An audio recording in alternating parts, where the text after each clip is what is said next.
네, 안녕하세요. 저 키스트 양자기술연구단의 김용수라고 합니다. 소개드렸지만 저는 그 양자광학을 전공했고요. 양자광학 빛을 이용해서 양자현상을 연구하는 일을 하고 있는데 특히 통신, 컴퓨터 이런 쪽에 관심이 많습니다. 오늘은 양자통신에 대해서 이제 말씀을 드리려고 하는데 그래서 도발적으로 제목을 잡아봤습니다. 가장 먼저 경험할 양자기술이라고 잡았는데요. 그만큼 이렇게 빠를 거다 이렇게 말씀드리는 거잖아요. 그래서 한번 어떻게 가능할지 뭐 우리가 진짜 이게 무슨 헛소리는 아닌지 긴지 한번 말씀드려 보겠습니다.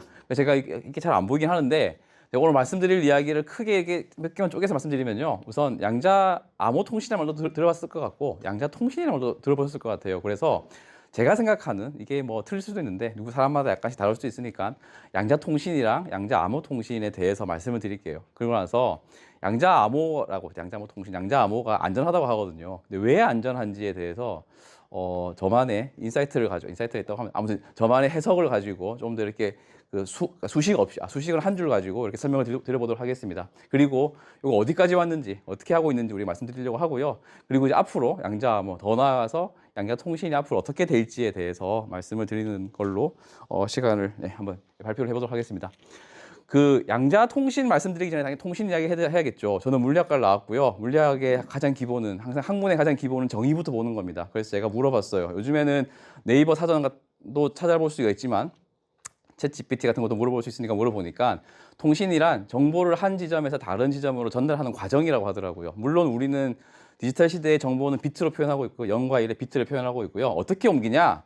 편지, 전보, 전화, 인터넷. 그러니까 정보를 실은 매체를 직접 보내는 겁니다. 보통 이제 광통신을 생각할 테니까 빛에다가 정보를 실어가지고 0101이 되어 있는 모듈레이션 된 신호를 신어서 보낼 거잖아요. 그게 통신입니다.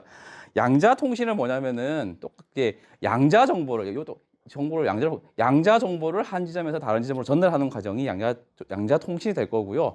그러면 양자 정보가 뭐냐라는 이야기를 해야 되는데 양자 정보는 큐비트로 표현을 합니다. 큐비트가 뭐냐 뒤에 말씀드릴 건데 양자 중첩이라고 하는 게 핵심이고요. 양자 중첩이 가능한 큐비트로 표현을 할 거다라고 하는 거고, 근데 제가 방법을 말씀 안 드렸거든요. 방법이 여러 개가 있습니다. 사실은 첫 번째 방법은 직접 전달입니다. 큐비트가 뭔지 모르겠지만 큐비트를 잘 만들어서 여기 내가 앨리스가 가지고 있는데 밥에게 보내는 겁니다. 우리가 이걸 들고 갈 수도 있지만 실험실 통째로 옮길 수도 있지만 제일 쉬운 방법은 만약에 빛을 가지고 큐빗을 만들 수 있으면은 빛을 보내면 되겠죠. 그래서 이게 되게 기존의 광통신하고 매우 흡사한 과정으로 진행이 될 겁니다. 이런 방법이 있을 거고요. 두 번째는 사실은 양자 얽힘이라고 하는 걸 이용해서 전달할 수가 있습니다. 조금 더 구체적으로 말씀드리면 양자 얽힘이라고 하는 걸 이용해서 양자 전송이라고 하는 걸 하거든요. 이런 걸 해서 이렇게 할 건데, 그래서 사람들이 과학자들이 그리고 있는 꿈꾸는 세상은 뭐냐면요. 저 같은 사람이 꿈꾸는 세상은 뭐냐면은 양자 얽힘을 이렇게 막 네트워크처럼 복잡하게 막 만들어요. 얘와 얘가 얽혀 있고 얘와 얘가 얽혀 있고 막 이런 걸 만들어서 되어 있으면 여기에 있는 큐비트 정보가 여기로 갈 수도 있고, 자, 양자 전송량을 이용해서 여기 있는 걸 일로 보내고 막 이걸 고속도로처럼 보내기도 하고 이런 걸 하고자 합니다. 양자 인터넷이라고 하는 걸 양자 인터넷이라고 하는 걸 꿈꾸기도 하고 이제 이런 걸 하는데 쉽지 않겠죠? 그래서 이제 이런 식의 이야기를 하고 있고, 사실 양자 통신이라고 하는 거는 어떤 면에서는 방법 2, 그러니까 좀 더 이렇게 일반적인 의미에서는 방법 2, 양자 얽힘을 이용해서 양자 전송을 이용해서 하는 양자 얽힘 네트워크를 포함하는 그 과정으로서 의미가 좀 더 크다고 생각을 합니다. 요거 제가 오늘 말씀드릴 내용은 아닌데 그래도 짧게 말씀을 드릴게요. 왜냐하면 이거 너무 오래 걸릴 일 아니야 이렇게 생각하실 수 있으니까 짧게 말씀드리면요. 그게 아니구나. 그 전에 양자 정보를 말씀드려야 되니까 이제 아까 요 앞에서 보시면 제가 빨간색으로 했는데 큐비트란 말이 나왔고요. 양자 얽힘이란 말이 나왔고 양자 전송이란 말이 나왔습니다. 그래서 식을 최소화하고 큐비트와 양자 얽힘을 그리고 양자 전송이 뭔지 정말 2페이지로 설명을 드리도록 하겠습니다. 큐비트는 뭐냐면은 다른 게 아니고요. 2차원 양자 상태입니다. 앞에서 양자역학을 재밌게 설명해 주셨는데 양자역학 설명해 주실 때 발머 스펙트럼 보는데 여기서 뭐 에너지가 떨어질 때 빛이 방출되는 걸 했었잖아요. 근데 거기서 걔네들이 에너지가 이제 그 그라운드 스테이트가 있을 수가 있고 익사이트 스테이트가 있을 수 있는데, 그라운드 스테이트를 0이라고 정의하고요. 익사이트 스테이트를 1이라고 정의하면 걔가 바로 큐빗입니다.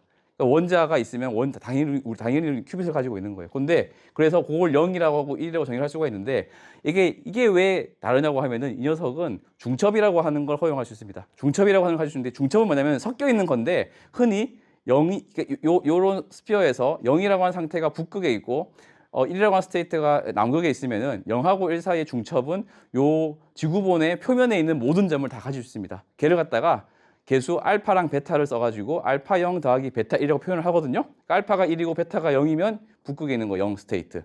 알파가 0이고 베타가 1이면 남극에 있는 스테이트인데 이게 2분의 1, 2분의 1일 수 있잖아요. 그러면 어딘가 적도 어딘가에 있을 거고요. 페이즈도 있을 수 있고 이런 겁니다.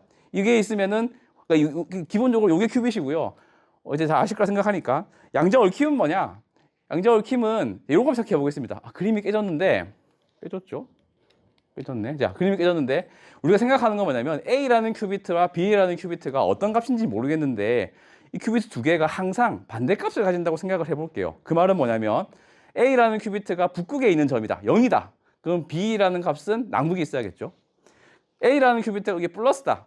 적도 위에 싱가포르 위에 있다. 이러면은 B라는 녀석은 제가 어딘지 모르겠는데 여기 중심을 뚫고 지나가가지고 반대편에 있는 어딘가 미국 앞바다가 될 것 같은데 거기로 튀어나올 거잖아요. 이런 스테이트. 그래서 이런 큐비트가 있다고 생각을 해보면은 이런 상태를 만들 수 있다고 생각을 하면은 이렇게 될 거예요. 큐비트를 갖다가 우리가 측정을 하면은 얘가 0이면은 1이 될 거고요. 얘가 플러스였으면 반대편 B라는 큐빗은 마이너스가 될 거고요. 이 녀석이 플러스 i였으면 마이너스 i가 될 거고 어떤 푸사이라고 하는 임의의 어떤 점이 있었다면은 그 녀석을 중심을 뚫고 지나가서 반대편 앞바다로 나오는 푸사이의 이렇게 올토고널한 스테이트. 이게 올토고널하다 그러니까 그 직교환한 뜻이거든요. 직교환 스테이트가 될 겁니다. 이런 스테이트가 존재한다라고 우리가 흔히 생각해 볼 수 있잖아요. 상식적으로 생각해 볼 수 만들 수 있을 법한 스테이트잖아요. 상태잖아요. 쉽게 말하면 이런 상태가 양자 얽힘입니다. 이 양자 얽힘을 수학적으로 쓰면 조금 복잡해 보이게 0, 1 빼기 1, 0. 0이면 A가 0이면 B는 1이고 A가 1이면 B는 0이다 이 뜻이거든요. 별거 아니고요. 이게 반반 섞여 있다. 또는 A가 플러스면 B는 마이너스고 A가 마이너스면 B는 플러스고 반반 섞여 있다. 이런 이야기입니다. 이런 걸 쓸 수가 있고요.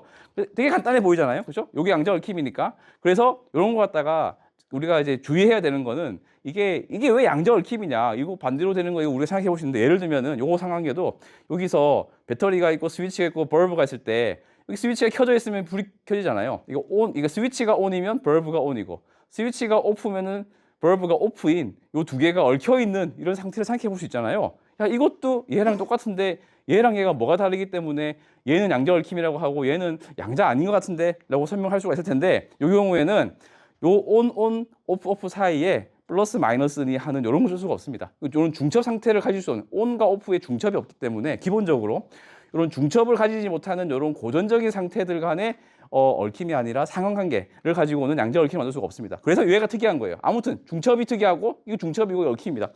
이런 게 있으면 뭘 할 수 있냐면은 양자 전송을 할 수가 있습니다.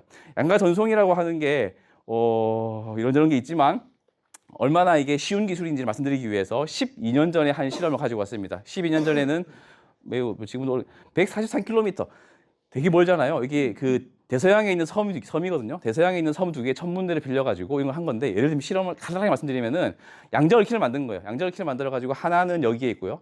하나는 멀리 보냅니다. 143km 떨어져 있는 곳에 보내가지고 양자 얽힘을 여기에 한 개, 광자를 여기에 한 개, 여기에 한 개 준비를 한 겁니다. 준비를 한 다음에 내가 보내고 싶은 녀석은 뭐냐면은 요 양자 얽힘이 아니고요.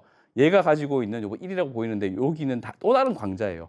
또 다른 광자를 갖다가 광자의 광자를 여기로 보내고 싶은 겁니다. 근데 광자를 보낸다는 게 광자를 피지컬하게 보내는 것도 가능하지만 그게 아니라 이 녀석이 가지고 있는 양자 상태, 큐비트의 상태를 보낼 수가 있으면 사실은 이걸 직접 보내는 거랑 같은 거거든요. 정보학적인 관점에서는 그죠? 그래서 뭘 하냐면은 1이라고 하는 거를 직접 보내는 게 아니라 1이랑 양자 얽힘을 가지고 있었으니까 2라고 하는 녀석, 2하고 3이 양자 얽힘인데 1하고 2를 어떤 양자 얽힘 측정이라는 걸 하고요. 그 결과를 알려줍니다. 요 보라색은 클래시컬 커뮤니케이션이라고 되어 있는 건데 보라색으로 가는 거는 빛을 직접 보내는 게 아니고요. 내가 측정한 결과가 0이었어. 내가 측정한 결과는 1이었어. 내가 측정한 결과는 플러스였어. 라고 하는 결과를 보내주는 겁니다. 요 상태는 아무 관계가 없어요. 그러고 나면은 요거는 측정이 되었으니까 사라지는데 요 광자의 상태가 나머지 여기 이미 가있던 거 있잖아요. 두 개 중에 이게 양자가 얽히면서니까 요 가있던 요 녀석의 상태가 보내고자 하는 상태로 뿅 하고 바뀌어 버립니다. 요게 양자 전송이라고 하는 기술이고요. 잘 살펴보시면은 이 물질을 여기 있던 요 광자로 옮긴 건 아니에요. 그래서 물질의 순간이동은 아닙니다. 그런데 요 광자가 가지고 있었던 1번이라고 하는 여기 있는 광자 143km 떨어져 있는 요 녀석이 가지고 있었던 광자의 상태가 양자 상태 큐비트가 여기로 가는 겁니다. 그래서 큐비트의 정보가 143km나 떨어져 있는데 순식간에 이동이 되어 버리는 거예요. 그래서 이걸 큐비트 상태에 대한 순간 이동이고요. 다만 제가 설명드릴 때 뭘 했냐면은 여기에 있는 정보를 뾰루루 하고 내가 측정해 보니까 그 결과가 0이었어. 그 결과가 1이었어 라고 하는 걸 보내야 한다고 했잖아요. 그렇기 때문에 이 녀석을 완료를 하려면, 이 프로토콜을 완료를 하려면은 얘 내가 측정한 게 뭐야 라고 하는 걸 보내야 됩니다. 근데 이 보내는 과정은 여전히 보통 광통신을 쓰겠죠. 빛을 이용하겠죠. 그래서 이 보내는 과정 때문에 빛보다 빠르게 할 수는 없습니다. 그죠? 근데 아까 전에 이제 이렇게 가능하면, 아까 양자 얽힘 네트워크가 가만히 있었으면은 여기 있는 큐비트가 저기로 가고 저기 있는 큐비트가 여기로 가고 막 가능할 거잖아요. 그래서 이걸 갖다 우리 양자 인터넷이라고 부르고요. 양자 인터넷 기본 기술이 되고, 양자 컴퓨터가 있다면, 양자 센서가 있다면 이런 것들을 가지고 연결을 해가지고 우리가 지금 생각하고 있는 것보다 훨씬 더 많은 일을 할 수 있을 거다라고 믿고 있고 사람들이 연구를 하고 있습니다. 143년 전에, 그게 아니구나. 143km 떨어진 양자 전송을 10년도 넘게 전에 이렇게 사람들이 이미 구현을 했지만, 지금도 기술이 크게 많이 발전하지는 않았고요. 조금 더 양자 메모리니 이런 연구를 많이 하고 있고 중요한 기술을 많이 개발하고 있습니다. 제가 오늘 말씀드릴 내용은 이게 서론인데 이렇게 해가지고 안 되겠지만, 이런 거에 대한 내용은 아니고요. 요건 이제 되게 오래 걸릴 거기 때문에 말씀드릴 거는 이거를 조금 더 직접적으로 이용해 볼 수 있지는 않을까라고 하는 관점에서 말씀드리려고 합니다. 그래서 이제 여기서 양자 암호 통신이라는 게 나오는데, 양자 암호라는 게 여기서 나오는데, 제가 말씀드릴 거는 양자 얽힘을 이용하면은 비밀키를 정말 안전하게 전달할 수 있다, 이런 내용입니다. 자, 이제 전송은 잊어버리시고요. 이거는 이제 나중에 중요하지만 잊어버리시고, 우리가 가운데 어떤 신이 있어서, 우리가 하나님이 있어서 누가 있던 간에 양자 얽힘이라고 하는 거를 이렇게 가지고 만들어 가지고 이 녀석을 갖다가 멀리 떨어져 있는 앨리스랑 바백이 보냈다고 이야기를 해볼게요. 할 수 있잖아요. 근데 아까 말씀드렸지만 양자 얽힘은 뭐였냐면은 항상 반대 방향을 가진다라고 하는 게 기본이었거든요. 그래서 측정 방향이라고 하는 게 있었는데, 얘가 측정을 G라고 하는 방향, 아까 전에 블로스피어, 아까 그 지구본에서 북극에 있냐 남극에 있냐 측정을 하게 되면은 해서, 만약에 앨리스가 가지고 있는 정보가 0이 나왔으면요, 밥이 가지고 있는 정보는 1이 나올 겁니다. 반대여야 되니까요. 그죠? 만약에 앨리스가 이제 적도로 돌려가지고 측정을 했다가 싱가포르에 있냐 미국 앞바다에 있냐라고 할 수 있잖아요. 이렇게 측정을 했을 때는 만약에 싱가포르 앞바다에 플러스에 나왔으면은 미국 앞바다에 있는 마이너스로 나올 거예요. 그죠? 반대에 있으니까. 만약에 조금 더 이거 적도인데 약간 더 돌려가지고 이번에는 하와이에 있냐, 하와이 반대는 어딜까? 아무튼 어딘가에 있냐로 측정을 했으면은, 얘가 플러스 i로 나왔으면, 하와이에 나왔으면, 하와이 앞바다가 나왔으면 얘는 하와이 맞은편 지구에서 나올 거잖아요. 이런 식으로 될 거예요. 그죠? 이렇게 되는 게 당연히 될 거잖아요. 앞에 그 양자 얽힘이 있다고 하면은 될 건데, 이러면은 우리가 알 수 있는 건 뭐냐면은, 만약에 앨리스랑 밥이 내가 측정 방향을 이렇게 같이 했으면 항상 반대 결과를 가질 걸 알 수 있습니다. 그죠? 두 번째 알 수 있는 건 뭐냐면은, 근데 앨리스가 내가 측정 방향을 G로 했을 때 여기 나온 게 북극이 나올 거야, 0이 나올 거야, 또는 남극 1이 나올 거야 라는 그 결과 자체를 내 마음대로 할 수는 없어요. 이거는 양자 얽힘이라는 녀석이 있으면은 완벽하게 랜덤하게 나올 거다라고 하는 게 양자역학에서 이야기하는 거고요. 그래서 완벽하게 랜덤한 결과가 나옵니다. 그 말은 뭐냐면, 우리가 얘를 0, 이런 것들을 0이라고 인코딩하고요, 얘를 1이라고 인코딩 해가지고 비트로 인코딩 해가지고 0, 1을 주고받고 할 건데, 내가 문제는 뭐냐면 내가 0을 보내거나 1을 보내거나, 그러니까 이런 걸 갖다가 내 임의로 정할 수 없다는 거예요. 측정 방향은 내가 정할 수 있지만 측정 결과는 랜덤입니다. 그죠? 그래서 완전히 랜덤한 비트가 나올 거고요. 그래서 뭔가 정보를 전달할 수 있긴 한데 확정적인 메시지를 보내는 건 불가능해요. 이걸 가지고. 그렇지만 암호 통신을 조금 아시면은 이게 랜덤한 비트라고 하는 게 비밀키로 쓰이거든요. 그리고 이 랜덤한 비트는 정말 완벽하게 랜덤해야 됩니다. 약간의 비랜덤성, 뭔가 추측 가능한 그런 게 있으면 그런 안전성이 떨어지기 시작합니다. 이걸 가지고 똑똑한 사람들이 해킹을 하기 시작하는 거예요. 도청을 하기 시작하고 해킹을 하는 겁니다. 그래서 이걸 가지고 비밀키를 쓰면 되겠네? 라고 사람들이 생각을 하는 겁니다. 그게 양자 암호 통신입니다. 그래서 우리가 이제 요거 이야기할 때, 근데 우리가 절대 말하지 않는 거는 비밀키 전송이란 말을 안 합니다. 비밀키 전송이란 말은 비밀키를 내가 0101을 만들어서 보내는 거잖아요. 이거는 비밀키 분배라고 이야기를 하는데, 비밀키 분배인 이유는 뭐냐면은 양자 얽히를 만들었고요. 측정 방향은 내가 결정했지만 측정 결과는 내가 정한 게 아니에요. 내가 뭔가를 0을 보내기에 보낸 게 아니고 1을 보내기에 보낸 게 아니고 결과적으로 뭔가 나온 거예요. 그거를 갖다가 happen to be 같은 방향을 했으니까 다 반대되는 콜레이션을 나눠 가지게 된 거고, 이래서 비밀키 분배라고 이야기를 합니다. 그래서 요지는 뭐냐면, 양자 얽힘을 나누어 가졌으면은 비밀키 분배는 정말 자연스럽게 따라옵니다. 그 퀀텀 키 디스트리뷰션이고요. 앞에서 제가 보였던 양자 전송, 양자 얽힘이 중요한 이유는 원래 양자 전송을 할 수 있기 때문이에요. 그게 양자 인터넷이고 다 이런 건데, 그거 하려면 어렵잖아요. 그거 하려면 해가지고 그거 안 해도 우리는 양자 키 분배라고 하는 거를 되게 쉽게 할 수 있다. 이 말씀을 드리려고 했어요. 자, 그러면은 이게 왜 안전한데? 이 이야기를 해야 하잖아요. 야, 안전하다고 맨날 말만 하면 안 되고 정말 안전해야 되는 거니까 왜 안전한데? 말씀을 드리겠습니다.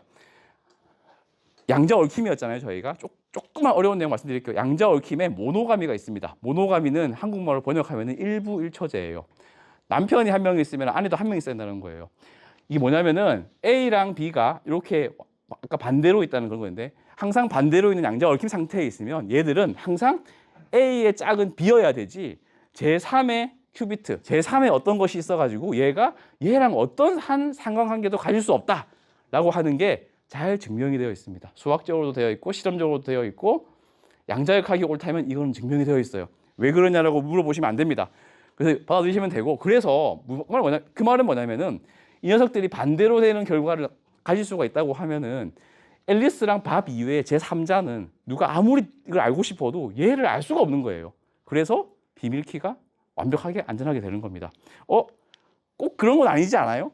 예를 들면 얘랑 얘가 대체적으로는 반대값을 가지고 있는데 약간의 노이즈나 뭔가 있어가지고 완벽하게 반대가 아닐 수도 있잖아요 라고 설명할 수 있잖아요. 사람들은 똑똑합니다. 그래서 만약에 완벽한 양자 얽힘 상태가 아니라면 어떻게 될까라고 하는 거를 열심히 계산했습니다. 계산해가지고 결과적으로는 뮤추 인포메이션, 상호 정보의 양이라고 하는 걸 정의할 수가 있고요. 수학적으로, 과학적으로, 물리적으로 정의를 할 수가 있고 앨리스와 밥 사이에 요 두 개 큐비트 사이의 상호 정보 양을 계산할 수가 있고요. 이 계산 결과 실험 결과로부터 제3자가 가질 수 있는 맥시멀한 인포메이션 양을 다 계산할 수가 있어요. 이걸로부터 이브가 그러니까 요 이브스트로프라고 하는데 보통 요 도청자가 앨리스와 밥 사이의 콜레이션에서 끄집어낼 수 있는 정보 양을 정확하게 계산할 수가 있습니다. 실험만 정확하게 하면은 요거 바로 계산할 수가 있고요. 요거 퀀텀 빗 에러 레이시라고 하는 싱글 파라미터로 다 끄집어낼 수 있거든요. 그래서 실제로는 완벽하지 않아도 요거 가지고 다 됩니다. 끝났죠? 그래서 우리가 양자 키 분배 어떻게 하면 되냐면 이렇게 하면 됩니다. 양자 얽힘을 이용해서 하면 되는 거예요. 그죠? 우리가 양자 얽힘 어떻게 만들 거예요? 양자 얽힘 아까 양자 전선도 보여드리고 했지만 저희 실험실에서 만들고 있고요. 되게 쉽게 만들 수 있습니다. 쉽게라고 하는 건 뭐냐면은 요즘에는 물리학과 학부 4학년 실험실에서 이거 합니다. 실험 키트 가지고도 할 수 있고요. 똘랩 아실 것 같은데 미국에 있는 그런 뭐 장비 광학 부품 회사인데 거기서 한 2천만 원 주면 팝니다. 그러니까 할 수 있는 거예요. 양자 얽힘 만들어 가지고요. 근데 아까 전에는 이제 제3자가 가운데서 줬잖아요. 근데 그렇게 하려면은 제3자도 있어야 되고 앨리스, 그러니까 송신자, 수신자, 하여튼 뭐 10명 있어야 되니까 그렇게 안 하고요. 보통 양자 얽힘을 갖다가 그냥 앨리스가 만들어요. 여기 가운데 맞죠. 여기 만들어서 하나는 측정을 하고요. X, Y, G는 뭐냐면은 이제 방향이에요. 측정하는 방향. 아까 남극, 북극이냐 뭐 이 방향인데 하나는 측정하고 하나는 보냅니다. 그죠? 이렇게 했을 때 가는 걸 이제 보고 요게 아까에서 이 녀석이 가운데 있었던 거랑 똑같은 구조잖아요. 지금 생각해 보시면 요걸 가지고 하면은 될 거다라고 하는 거를 딱 알 수 있겠죠. 그래서 잘 보면 어떤 일을 하고 있냐면은 앨리스 입장에서는 내가 한 개의 광자를 측정을 했는데 그 광자가 만약에 0 스테이트에 있었어요. 그러니까 요 북극에 있었어요. 그럼 나가고 있는 상태는 1 스테이트. 그러니까 반대편 스테이트가 나가고 있는 걸 알 수가 있잖아요. 알 수가 있는데 그거는 앨리스 입장에서 내가 측정한 결과가 얘니까 0이니까 가고 있는 건 1이야 라고 하는 걸 알고 있는 거예요. 그죠? 근데 밖에 있는 사람은 앨리스가 뭘 측정했는지 모르잖아요. 그럴 경우에는 정보의 부재 때문에 모르면 항상 이 상관계를 가질 수가 없어요. 그렇기 때문에 0인지 1인지 플러스인지 마이너스인지 알 수가 없습니다. 이런 상태는 이 블로스피어에서 어떻게 표현하냐면은 가운데는 원점, 지구로 치면 지구 내핵 한 가운데 있는 상태를 표현합니다. 어느 곳으로도 바이어스가 안 돼 있는 거예요. 0일지 1일지 아무것도 모르는 상태가 되는 거예요. 그렇기 때문에 얘를 아는 나중에 이걸 아는 앨리스 입장에서는 완벽한 정보가 하고 있는데 얘를 모르는 제3자의 입장에서는 뭔가 이상하게 하고 있는 거예요. 이것 때문에 안전한 거예요. QKD는 사실 요것만 하면 되는 거예요. 그래서 우리는 이렇게 하면 QKD가 잘 된다는 걸 잘 알고 있습니다. 근데 저희 지금 실용화 한다면서요. 그죠? 여기 이제 기업에서 많이 오려고 했는데 자, 이거 실험실에서 할 수 있고 저희도 하고 있고 많이 할 수 있거든요. 그런데 양자 얽힘 제가 2천만 원만 들면 살 수 있다고 했지만 그렇게 돈 드릴 돈이 없잖아요, 저희가. 그러니까 아깝잖아요. 그렇기 때문에 이거를 조금 더 단순화할 수 있지 않을까라고 사람들이 생각을 했습니다. 그래서 사람들이 한 게 뭐냐면은 양자 얽힘을 쓰지 않고 양자 얽힘의 특징을 흉내내서 키 분배를 할 수 있지 않을까라고 하는 걸 생각을 했고요. 그래서 그게 나온 게 프리페어 메저 스킴입니다. BBAT4라고 하는 걸 대표적으로 설명을 드릴 수 있는데 솔직히 말씀드리면 제가 거짓말한 거예요. 왜냐면은 BBAT4가 먼저 나오고 양자 얽힘을 이용한 키 분배가 나중에 나왔어요. 사실 나중에 나왔는데 설명의 관점에서 요거 설명드리고 이렇게 하면 쉽기 때문에 말씀드린 거고요. BBAT4의 시큐리티, 안전성은 양자 얽힘을 이용하는 양자 키분배랑 정확하게 동치입니다. 물론 잘 구현하기만 한다면요. 그렇죠? 그래서 여기서 하는 건 뭐냐면은 여기서 뭐 예를 들면 얽힘 만들고 한 개 측정하고 한 개 보는 이런 거 복잡하게 하지 말고 중요한 건 이거잖아요. 요 지구본에서 앨리스 입장에서는 요거, 근데 다른 사람 입장에서는 가운데 나가는 스탯을 만들면 되는 거예요. 하기 위해서 레이저를 씁니다. 변조기를 써요. 이제 어떤 스탯을 만들어 보내는데 이거를 완벽하게 랜덤하게 만들어요. 어떨 때는 0, 어떨 때는 1, 어떨 때는 플러스 랜덤하게 만들 수 있잖아요. 만들어서 보내게 되면은 어떤 상태가 나가는지 아는 앨리스 입장에서는 요게 나가고 있고요. 모르는 입장에서는 가운데 있는 어떤 상태가 나갈 겁니다. 잘만 구현했다고 하면 될 거거든요. 그렇기 때문에 이 녀석과 이 녀석의 시큐리티가 완벽하게 똑같을 거다라고 해서 사람들이 지금은 다 이렇게 하고 있어요. 양자 얽힘을 쓸 수도 있지만 양자 얽힘을 안 써도 되겠다라고 해서 잘 쓰고 있습니다. 많이 싸진 거죠. 되게 프랙티컬해진 거고요. 그죠? 그래서 양자 얽힘 없이도 키 분배가 가능합니다. 근데 한 가지 생각해 볼 만한 일은 뭐냐면은 여기서 제가 단일 광자 검출기라고 얘기를 했는데 여기 나가는 녀석이 광자 한 개, 광자 알갱이 하나하나에다 보내야 되거든요. 광자 여러 개 보내면 안 돼. 뭐 이거 어려운 나에서 설명 안 드렸는데 그래서 이 단일 광자를 검출하기 위해서 단일 광자 검출기라고 하는 특별한 디텍터가 필요합니다. 뭐 단일 광자가 되게 약할 거니까 되게 센시티브해야 될 거잖아요. 그렇기 때문에 비쌉니다. 비싸다고 해도 못 살 정도는 아닌데 어쨌든 고가의 단일 광자 검출기가 필요하고 그렇기 때문에 조금 더 싸게 할 수 있지 않을까라는 고민을 사람들이 하게 됩니다. 그래서 이제 조금 어려워지는 내용이 나오는데요. 그래서 사람들이 고민하다가 어떤 이야기를 하게 되냐면은 조금 이제 이상으로 돌아가면은 광자는 양자이기 때문에 입자성과 파동성이라고 하는 걸 동시에 가지고 있거든요. 이게 뭐 양자역학 교양책을 들어보셨으면은 이게 입자인지 파동인지 잘 모르겠다 뭐 이런 말 하잖아요. 그런 건데 요지는 뭐냐면은 광자는 내가 어떻게 측정하고 어떤 상태를 만드냐에 따라 가지고 입자적인 특성을 볼 수도 있고요. 파동적인 특성을 볼 수도 있습니다. 그죠? 그래서 지금까지 제가 말씀드렸던 이런 0일 큐비트 블로스피어를 말씀드렸던 거는 입자의 특성을 이용한 걸 말씀드린 거예요. 근데 우리가 반대로 만약에 파동의 특성을 이용할 수가 있으면은 뭘 할 수 있냐면은 입자의 특성은 APD, SNSPD, TS 같은 포톤 넘버, 그러니까 광자가 있냐 없냐, 단일 광자 하나하나를 측정하는 걸 이용해서 측정을 해야 되거든요. 그래서 비싼 거예요, 이게. 근데 만약에 파동성을 특정하겠다고 하면은 파동성은 호모다인 메저먼트, 호모다인 디텍터, 밸런스 디텍터를 이용해서 측정할 수가 있습니다. 그리고 밸런스 디텍터는 지금 광통신에서 쓰고 있는 장비입니다. 그러니까 우리가 다 쓰고 있는 거 이미 우리 여기저기 쓰고 있는 거기 때문에 요지는 뭐냐면은 쌉니다. 그래서 뭔가 파동성을 이용해서도 비슷한 걸 할 수 있지 않을까 사람들이 고민을 하게 되었고요. 그렇게 해서 나온 게 연속 변수 도메인에서 그러니까 이걸 갖다가 우리가 이걸 이제 양자광학 입장에서는 얘를 이산 변수 양자광학, 연속 변수 양자광학이라고 하거든요. 그래서 이게 나오게 된 게 연속 변수 도메인에서 양자 얽힘을 생각해보고 연속 변수 도메인에서 아까 말씀드렸던 그런 걸 생각해보자는 거예요. 그래서 긴 스토리를 시간이 별로 안 남았죠. 저희가 아마도 그럴 것 같아가지고 짧게 말씀드리면은 연속 변수 도메인에서도 양자 얽힘이라는 게 있습니다. 이거는 설명하기가 좀 어려운데 뭐 커드러천이 뭐 이딴 게 나와야 돼가지고 되게 어렵긴 한데요. 요지는 뭐냐면요. 이제 이렇게 뭔가를 하면은 연속 변수 도메인에서 양자 얽힘이라는 걸 잘 만들 수 있고요. 그래서 잘 나오는 측정을 잘 해보게 되면 이게 XP 뭐 커드러천가 되는데 이게 뭐냐면은 여기 나가고 있는 상태 자체를 보게 되면은 여기서 뭔가 아무런 특성이 없어 보이는 블러해 보이는 그냥 특성이 없는 스테이트가 나오게 돼요. 여기서도 마찬가지고. 근데 이게 앨리스의 X라는 것과 이 녀석의 밥의 X를 상당히 강한 양의 코릴레이션을 가지게 되고요. 반대로 앨리스의 P라는 그 물리량과 밥의 P라는 물리량은 상당히 강한 음의 상관관계를 가지게 됩니다.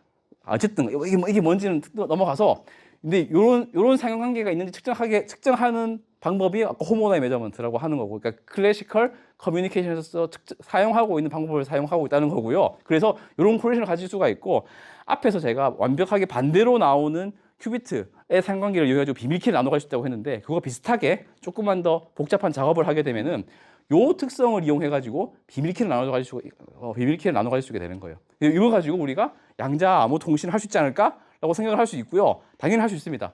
앞에서 말씀드렸던 것과 똑같은 방식으로 여기 인텐글먼트를 만들고요. 측정을 하는데 여기는 이제 APD 같은 게 안 나오고, 그러니까 싱글 포톤 딕터가 아니라 여기 로컬 오실리터가 있고 하는 밸런스 호모다인 메저먼트거든요. 클래시컬하게 할 수 있는, 그러니까 클래시컬한 커뮤니케이션과 똑같은 장비로 써서 이렇게 하게 되면은 어떤 일이 일어나고 있냐면요.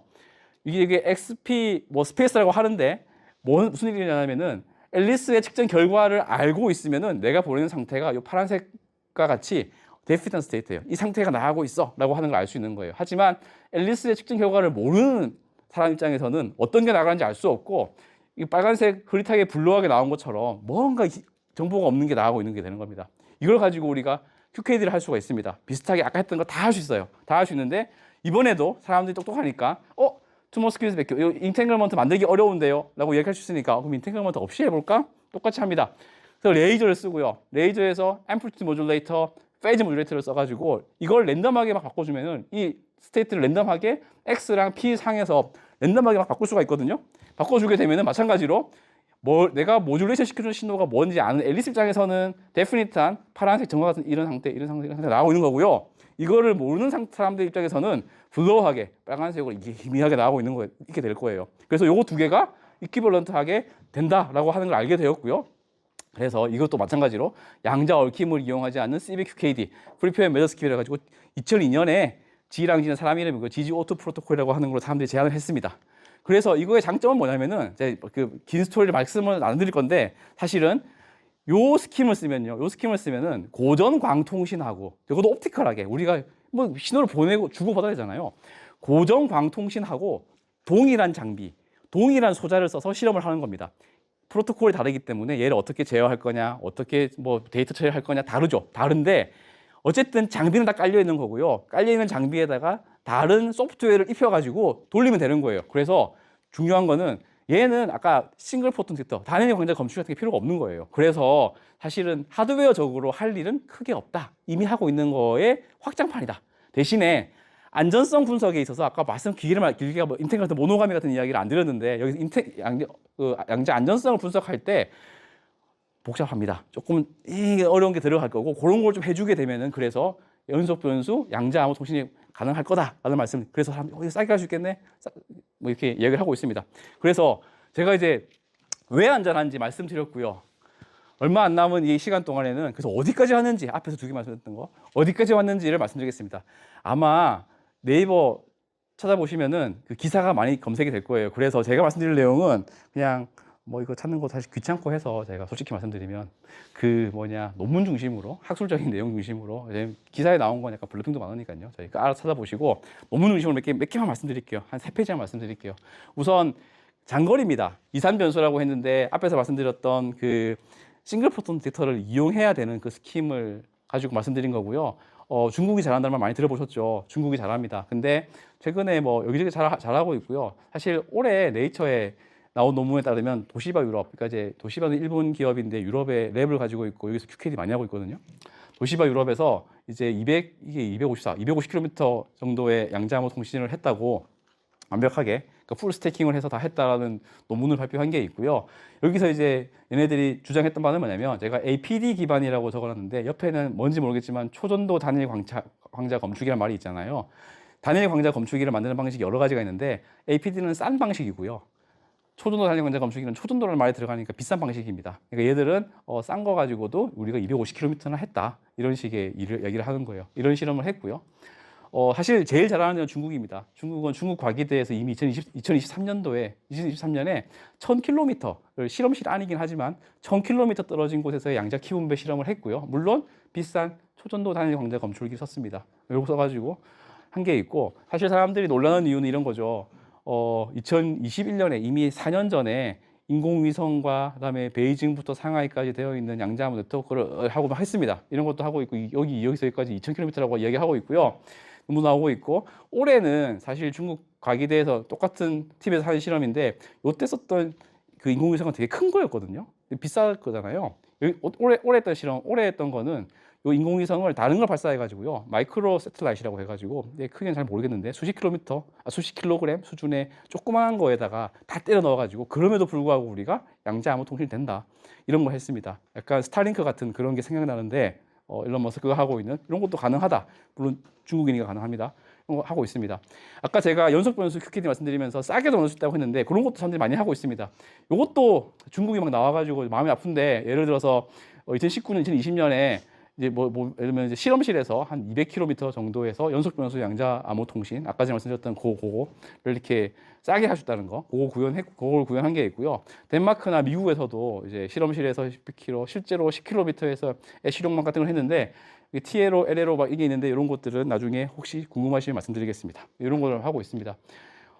많이 하고 있는 거는 결국엔 싸게 만들어야 되고 이런 것들을 대량 생산도 하면 좋겠고 여기 규모의 경제를 실현하면 좋겠고 이런 게 있잖아요. 그래서 다양한 양자암호 통신 시스템을 광학계를 갖다가 지적화하기 위해서 노력하고 있습니다. 이게 제가 어느 리뷰 논문에서 끄집어 가지고 온 다양한 이런 뭐 초기 모델부터의 이런 집적화 칩 같은 것들을 이제 보여드리는 거가 되는데 보여드린 거고요. 최근에 한 결과를 몇 개 말씀드리면은 마찬가지로 도시바 유럽에서 이런 하이브리드 송수신 칩이라고 했는데 이게 뭐 아마 실리콘 나이트라이드랑 실리콘 칩을 썼을 거예요. 써가지고 서로 다른 그 머티리얼에서의 칩을 이용해서 QKD를 하는 것도 했고요. 싱가포르에서는 아까 말씀드렸던 연속 변수 저기 디텍터가 싸다는 연속 변수 QKD를 전부 다 온 칩에서 만들어 가지고 구현하기도 했습니다. 대량 생산도 가능하다 이런 말씀이겠죠. 관련해서 저희도 이제 키스트에서 왔으니까 광고를 좀 해야 되니까요. 저희 연구 많이 해왔고요. 뭐 2016년 정도부터 처음 논문이 나오기 시작해가지고 저희는 뭐 오늘 말씀을 안 드렸지만 메저먼트 베이스 MDI QKD라는 거 많이 했고 그리고 뭐 이런저런 거 많이 했습니다. 거의 MDI네 근데 이런 걸 많이 했고요. 그리고 최근까지도 트윈필드 QKD 롱 디스턴스를 한다거나 뭐 하는 이런 일들을 많이 하고 있습니다. 근데 이렇게 논문을 맞게 말씀드리면은 보여드리면은 이게 잘 와닿지 않으실 테니까 조금 더 실질적인 걸 말씀드리면은 뭐 이런 거 했습니다. 저희도 뭐 이제 원바이엔 QK 네트워크 같은 거 했고요. 서울이랑 울산에서 테스트 베드도 해서 뭐 했고 기술 이전도 했고 최근에 많이 하고 있는 거는 장거리로 보내기 위해서 제가 오늘 말씀 안 드렸는데 아까 뭐 1000km 같은 거 했잖아요. 중국에서 저희도 한 500km 정도는 해야 되지 않겠냐 이런 거에 대한 연구를 하고 있고 그리고 아까 또 제가 싸게 할 수 있다 CB라고 연속 변수가 이런 거 말씀드렸는데 연속 변수로 싸게 하는 거 한번 해보자 이런 것들을 실험을 좀 많이 하고 있습니다. 이런 거는 이제 코어를 제가 기존에 광통신 하시던 분들이랑 많이 하고 있는데 그 이유가 말씀드렸듯이 광학부가 그 실험이 기존의 강통신 실험이랑 동일합니다. 그렇기 때문에 이런 걸 하고 있고요. 마찬가지로 약간의 결과가 나오고 있지만 QKD 칩을 만들기 위해서도 노력을 하고 있습니다. 그래서 이제 마지막으로 이제 그 오늘 할 이야기 마지막 부분인 앞으로 어떻게 될까를 말씀드릴 건데요. 서머리를 이렇게 해보려고 합니다. 그래서 우선 양자 암호 통신에 대해서 이제 말씀을 드리면은 보시는 바와 같이 제가 생각했을 때 양자 기술, 양자 컴퓨터도 좋고 양자 센서도 좋은데 얘네들은 시간이 좀 더 걸릴 것 같고요. 고전 기술로는 불가능한 일을 할 수 있는 게 양자 이득이다라고 생각을 하면은 양자 이득을 보여줄 수 있는 최초의 기술은 저는 양자 통신이라고 생각합니다. 이미 보여주고 있고요. 이미 고전 통신으로는 안 되는 시큐리티를 다 보여주고 있고요. 그래서 이제 물리 계측에서 이론상 절대적인 통신 보안을 제공하고 있고 실질적으로도 되게 높은 수준의 보안을 제공하고 있습니다. 그래서 실용화에 가장 근접한 양자 기술이고 우리나라에서도 제가 오늘 말씀을 안 드렸는데 SK, KT 같은 대기업 통신사에서도 많이 하고 있습니다. 하지만 이거의 가장 큰 약점은 뭐냐면요. 제한된 양자 이점이라고 하는 겁니다. 우리가 양자 이점, 양자 컴퓨터에 사람들이 열광을 하는 이유는 언제 될지 모르지만 이게 한번 터지면 대박이다 이렇게 생각하는 것 같아요. 근데 그에 비해서 통신 보안 이거 되게 중요한 것 같긴 한데 그만큼 중요하냐? 저도 일반인이잖아요. 그런 관점에서는. 그래서 아무튼 그런 게 약간은 문제가 있을 것 같은데 특히 조금 더 솔직히 말씀드리면 QKD라고 하는 양자 키분배라고 하는 거는 통신에서 필요한, 그러니까 보안이라고 하는 것에 필요한 기밀성만 보장합니다. 기밀성은 뭐냐면은 내가 얘한테 보내는 정보가 다른 사람이 훔쳐 듣고 있지 않느냐, 그 정보를 탈취하지 않았느냐, 이거에 대한 시큐리티거든요. 하지만 사실 현대 암호에서 우리가 이야기하는 보안의 요점, 그러니까 보안의 요지는 사실 네 가지 정도가 있는데요. 무결성은 뭐냐면 내가 얘한테 보낸 메시지가 바뀌지 않았냐, 중간에 누가 바꾸면 안 되잖아요. 바뀌지 않았느냐. 인증서명, 내가 얘한테 보냈는데 이게 내가 보낸 게 맞냐? 잠깐만 이 말이 맞나? 아무튼 앨리스가 앨리스고 밥이 밥이냐? 요게 중요하고요. 부인 방지. 앨리스가 밥한테 돈을 1000만 원 보냈는데 나 보낸 적 없다고 이렇게 거짓말하는 걸 어떻게 막을 거냐? 이런 것들에 대한 기능이 들어가야 되거든요. 사실 그렇기 때문에 근데 우리가 지금 제가 말씀드렸던 양자 키분배는 사실은 요 기밀성만 보장을 하지 무결성, 인증서명, 부인 방조에 대한 기능은 사실은 제공하지 못하고 있습니다. 사실 근데 그럼에도 불구하고 양자 인증 서명, 양자 직접 통신이라고 하는 오늘 말씀 안 드렸던 그런 내용에 대한 연구들이 활발하게 연구가 되고 있고요. 이런 것들이 결합한다고 하면은 조금 더 높은 수준의 좀 더 많은 이점을 제공할 수 있는 그런 게 되지 않을까라고 생각을 합니다. 마지막으로 사실 가장 큰 약점이 이걸 생각했어요. 추가 하드웨어, 그러니까 특히 싱글포트 딕터와 같은 기존의 광통신에서 쓰지 않는 새로운 디바이스, 새로운 뭔가가 필요하기 때문에 비싸다. 결국 이거 뭐 싸야 되는데 비싸다. 이게 제일 문제라고 생각을 했거든요. 생각을 합니다, 저는. 그래서 이제 이게 사실 PQC 아까 뭐 말씀하신 분도 있는데 PQC는 대부분 소프트웨어, 결국 컴퓨터 가지고 하는 거기 때문에 수학이기 때문에 PQC에 비해서 이게 너무 비싸지 않냐 이런 식에 대한 이야기를 할 수도 있습니다. 그래서 그거에 대한 대안으로 제가 말씀드린 게 연속변수 QKD라고 하는 거는 사실은 이미 다 깔려 있는 쓰고 있는 기존 광통신 장비를 그대로 쓰는 거다. 우리가 거기다가 할 거는 약간의 튜닝 정도가 필요하다라는 내용을 말씀드렸습니다. 요게 이제 양자 암호에 대한 내용 말씀드렸고요. 제가 앞에서 이제 양자 통신을 이제 미리 깔고 들어가면서 제목을 잘못 지었어요. 양자 통신이라고 해버려가지고 말씀을 드려야 돼가지고 이렇게 하는데 양자 전송도 말씀드리고 했잖아요. 좀 더 나아가가지고 저 같은 연구하는 사람이 꿈꾸는 미래는 조금 더 거창합니다. 언제 올지는 모르겠지만 그래서 양자 인터넷이라고 하는 걸 사람들이 생각을 하고 있고요. 제가 어디선가 끄집어 가지고 나온 이런 그림인데 양자 인터넷이 뭐냐라고 하면 저는 이렇게 정의를 할 것 같아요. 양자계를 아까 큐비트가 별게 아니라 0과 1이 있고 0과 1의 중첩이 있는 거라고 했잖아요. 그렇기 때문에 초전도로도 만들 수 있고 원자로도 만들 수 있고 광자로도 만들 수 있고 여러 가지 만들 수 있습니다. 근데 이런 것들 갖다가 양자적으로 연결하는 게 할 수 있는 게 양자 인터넷이 아니냐라고 저는 정의를 하거든요. 그래서 양자 얽힘을 잘 나눠 가져야 되고요. 이걸 가지고 양자 전송을 잘 하는 게 기본입니다. 이게 빌딩 블럭이고 실제로 가능하다는 거, 143km도 했다는 거. 사실 제가 여기 찾아봤는데 인공위성으로도 했다는 말이 분명히 있었는데 중국에서 제가 그걸 잘 못 찾겠어가지고 그거 가지고 왔는데 아무튼 이미 가능하다는 걸 했습니다. 이게 된다면 뭘 할 수 있느냐? 통신에서도 센서에서도 양자 컴퓨터에서도 되게 우리가 지금까지 생각하지 못했던 그런 세상을 열어줄 수 있지 않을까라고 기대를 하고 있습니다. 이렇게 발표 마치도록 하겠습니다. 감사합니다.